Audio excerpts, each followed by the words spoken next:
So I begin my book by examining what is called the space between.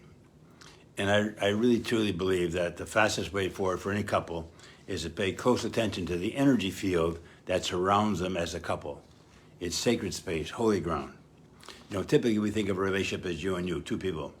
But I want to challenge you to think of your relationship as a two of you plus the space between you, because it is a real energy field, and you can tell, can't you, when there's tension. It's either tension free or it's not. There's sort of no middle ground.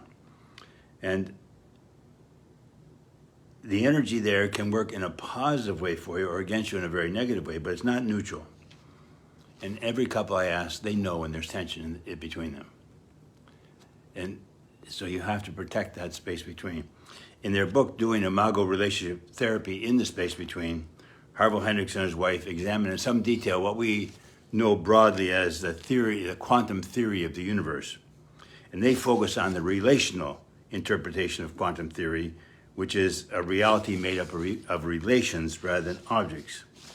So they state in their book, the problems couples bring to our offices are not located inside themselves, where they have been since the founding of psychotherapy in the late 19th century.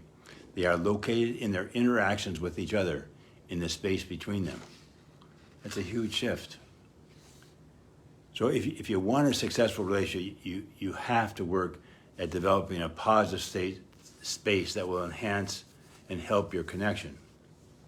And at the same time, you want to eliminate any negativity, no blame, shame, or criticism in the space between, because the negativity causes disconnect, and what you want is connection.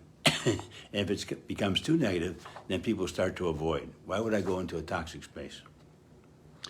And that we yearn for connection is not just a metaphor, but quantum theory tells us this whole big universe of ours is basically just energy, but it's all connected, it's all in relationship. Atom to atom, molecule to molecule, planet to planet, galaxy to galaxy. Everything is connected, it's in relationship. So negativity is to your relationship like cancer is to your body, it'll kill you. You cannot keep putting negativity in the space between. An analogy might be to think of your relationship as a still pond of water, quiet, calm, peaceful. You throw a rock in there, it's going to send ripples out in all directions. And the same thing with the space between. If you throw a negative interaction into that space between, it'll affect your partner. They can't block it, just like they can't block the ripples in the pond. Now, one negative interaction might not do too much damage, but 50 will, for sure. And the caveat, of course, is that it's the person on the receiving end who determines whether it's negative or not. You know, I might not think I'm doing anything negative, but if my partner experiences my actions or behaviors as negative, then I'm the one who has to work on eliminating whatever I'm doing. And then the flip side of the zero negativity coin is to amplify the positives, to refill the space between with positives. So that's the first important piece. Remember, the combination to a successful relationship. The first important piece of the combination in your playbook then is to visualize your relationship as the two of you plus the space between you.